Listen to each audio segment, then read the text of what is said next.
অন্তর্বর্তীকালীন সরকারের উপদেষ্টা হওয়ায় বৈষম্য বিরোধী ছাত্র আন্দোলনের সমন্বয়ক নাহিদ ইসলাম ও আসিফ মাহমুদকে অভিনন্দন জানিয়েছেন সার্জিস আলম। বৃহস্পতিবার ৮ই আগস্ট দিবাগত রাত ১:৩০টার দিকে ফেসবুকে এক পোস্টে এই অভিনন্দন জানান বৈষম্য বিরোধী ছাত্র আন্দোলনের এই সমন্বয়ক। তিনি লিখেছেন, প্রথমেই নাহিদ ইসলাম ও আসিফ মাহমুদকে অভিনন্দন। এটা যেমন তাদের জীবনের গুরুত্বপূর্ণ একটি অর্জন, তেমনি দেশের মানুষের স্বার্থে স্যাক্রিফাইসও বটে। কারণ অন্তর্বর্তীকালীন সরকারে থাকার কারণে সামনের ইলেকশনে তারা অংশগ্রহণ করতে পারবেন না।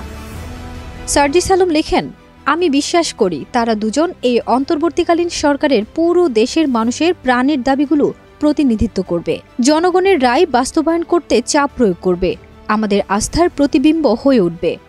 তিনি উল্লেখ করেন, ২০২৪ সালের এই অভ্যুত্থানের অন্যতম বড় অর্জন বাংলাদেশের মানুষ তরুণ প্রজন্মকে নেতৃত্ব দেখতে চায়, দেশ গঠনে সামনের সারিতে প্রত্যাশা করে। সার্জিস লিখেন, এই তরুণদের মধ্যে কেউ অন্তর্বর্তীকালীন সরকারে থাকবে, কেউ রাজপথে থাকবে, কেউ শিক্ষা প্রতিষ্ঠানগুলোর নেতৃত্বে এসে নতুন করে ক্যাম্পাসগুলোকে ঢেলে সাজাবে, আবার কেউ হয়তো সংসদে দেশের মানুষের প্রতিনিধিত্ব করবে। ক্যাম্পাসে ছাত্র সংসদ অথবা জাতীয় সংসদ নির্বাচনের ইঙ্গিত দিয়ে তিনি লিখেছেন, দেশের মানুষ যদি চাই নিশ্চয়ই ভবিষ্যতে কোনো একটি ক্ষেত্রে দেখা হবে ইনশাআল্লাহ। নাহিদ ইসলাম ঢাকা বিশ্ববিদ্যালয়ের সমাজবিজ্ঞান বিভাগের ছাত্র, আসিফ মাহমুদ ভাষাবিজ্ঞান বিভাগের, হাসনাত আবদুল্লাহ ইংরেজি বিভাগের এবং সার্জিস আলম প্রাণিবিদ্যা বিভাগের ছাত্র। তারা চারজনই ২০১৬-১৭ শিক্ষাবর্ষের।